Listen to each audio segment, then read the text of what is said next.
Set 15 is almost here and I want to share my first impressions with you. Is this set worth playing?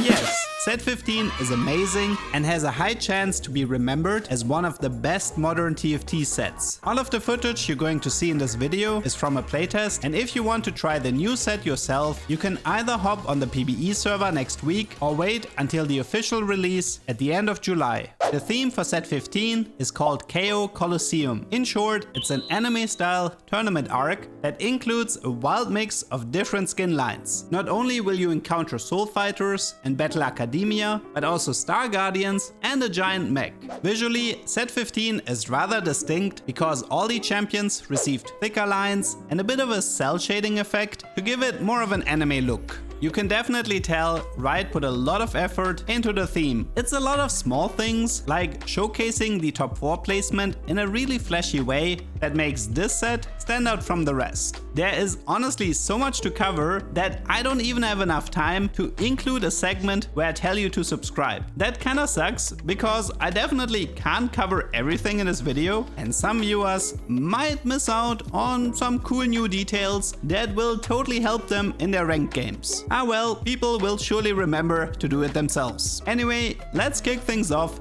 with the set mechanic. The set 15 mechanic is called the POWER SNAX. This is a devil fruit that appears in stage 1-3 and stage 3-6. Using it on a champion opens up an armory that gives you 3 different options to upgrade the unit. For example, in this game, I use it on K.O. Thanks to the POWER SNAX, I can either make her into a 4-star in late game, give her a Blade Master effect for bonus attacks, or specifically buff her ability when reaching level 7 and level 10. In a different game, where I used the snacks on K.O, I had the choice between a Briar Feed effect from set 12, adding a flat MR reduction, or a Sunfire effect. Now if you compare these two games, then the first game obviously had much better options if I want to play K.O as my carry. Thankfully, there are ways to ensure everything stays fair. For starters, you will be getting multiple power removers throughout the game.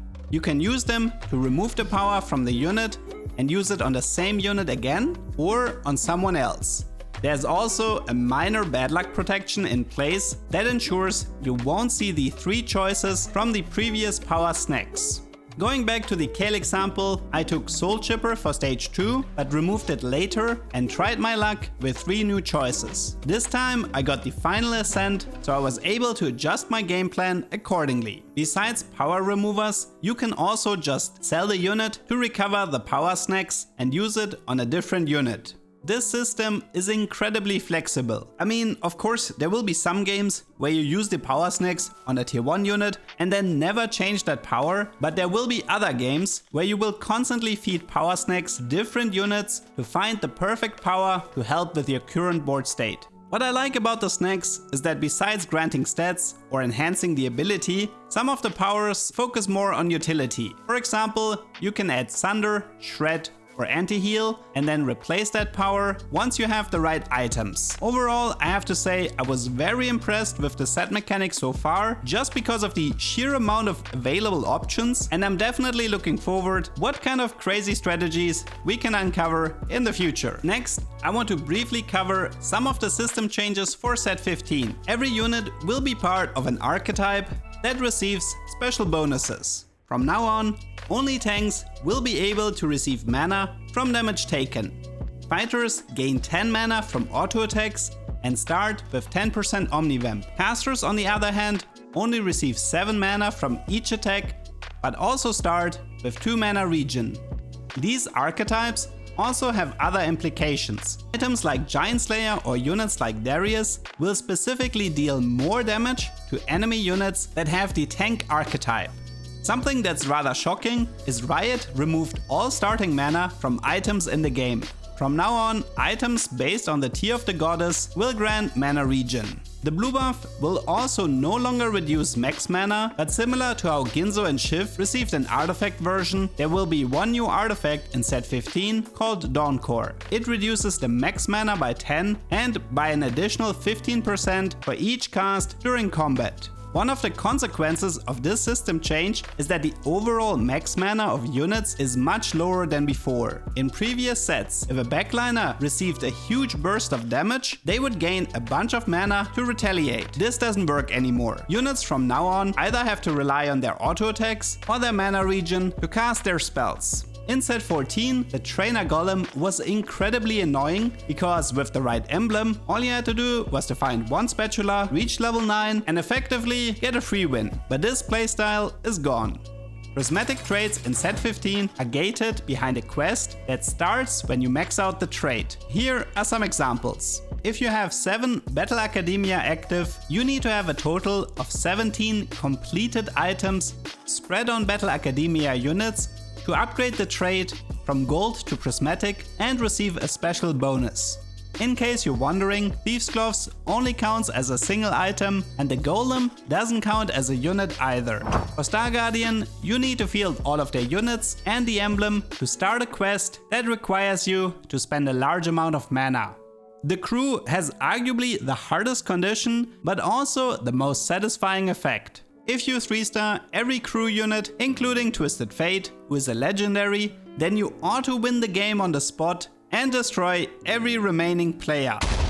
If you're running 8 Soul Fighters and want the Prismatic, you have to deal 99 damage to enemy players. In this case, having multiple emblems is quite useful because you can start the quest earlier and are more likely to succeed. Keep in mind, you don't get an immediate bump in power, and considering how difficult some of these conditions are, I think it will be quite challenging to reach prismatic traits in set 15. Overall, I would say I like the new system because the game doesn't devolve into finding 2 emblems and rushing level 9. It's also a lot easier to balance because if the condition of a quest is too easy or difficult, then Riot can just adjust it to make sure it's fair. I suppose there's one more system change I could talk about, which is the removal of every support item, but honestly this one didn't really surprise me because support items have been in a really awkward spot for a while now. Rest in peace Zephyr, you will be remembered. With the major system changes covered, let's take some time to talk about what units and traits you can expect to play in the upcoming months.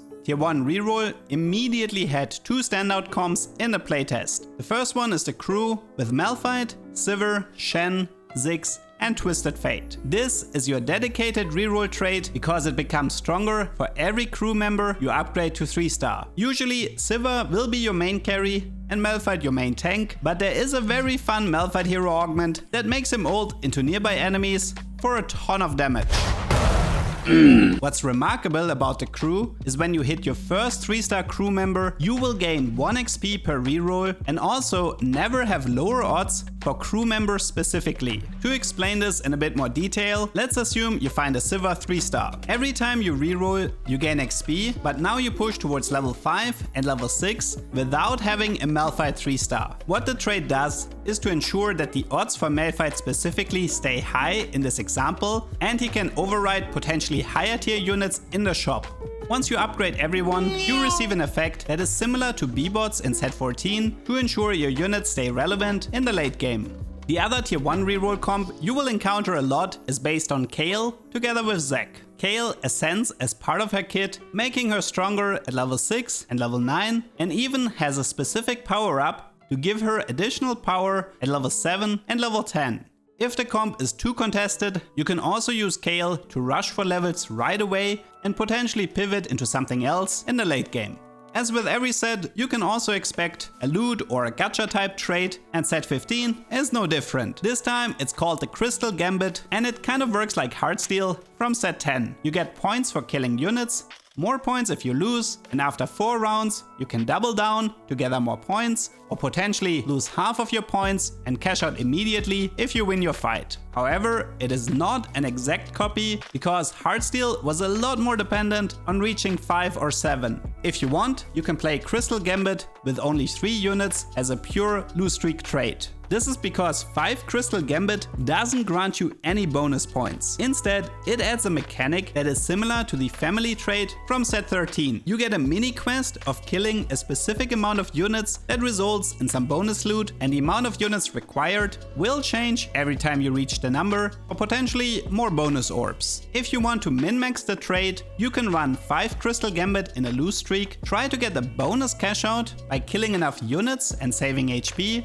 without ever winning a fight. But if your goal is to get the super big cash outs that give you game-changing loot, then you will need the emblem and also find Zyra, who is a legendary unit, to reach 7 crystal. Maxing out the trait grants a large combat buff to your crystal units and doubles the amount of points you gather. Now, I already mentioned a Malphite hero augment, but he's not the only one that has an interesting hero augment. Zac has one of the most unique hero augments because it makes him bounce between enemy units for massive AoE damage, and it looks absolutely hilarious. Take this if you get the chance, you won't regret it.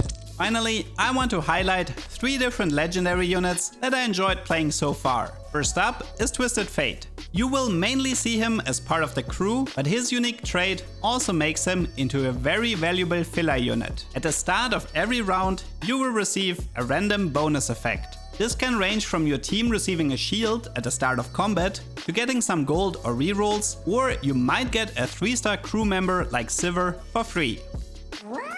If you see a Twisted Fate early on, you can pick him up for a few rounds to get some bonus loot to push your advantage even further. I'm quite certain Lee Sin will see a lot of play in late game boards because he can freely shift between 3 different traits. Similar to how Aphelios in set 8 could change his weapon, you can make Lee Sin into a Juggernaut, Duelist or Executioner whenever you place him on the board. This also changes his ability to fit more towards the trait you've selected. The last legendary I want to showcase is Varus, who's a sniper with a very cool looking ability. When Varus is casting, he doesn't use up his mana, instead his ability slowly drains his mana until it hits 0. This has a cool synergy with his passive that grants him mana whenever a unit on the board dies. But you can push this interaction much further with an artifact like Mana Zane. While his arrows are draining his mana, the Mana Zane is filling it back up, resulting in him shooting way more arrows than expected.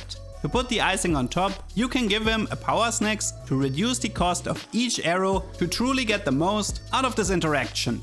I'm certain there are a ton more interactions like this waiting to be discovered, and I can't wait to share my findings with you in the future. I'm very optimistic about set 15 because, quite frankly, I had a ton of fun so far in the playtest, and in the end, that's what matters the most. I hope you learned something today, and see you next time.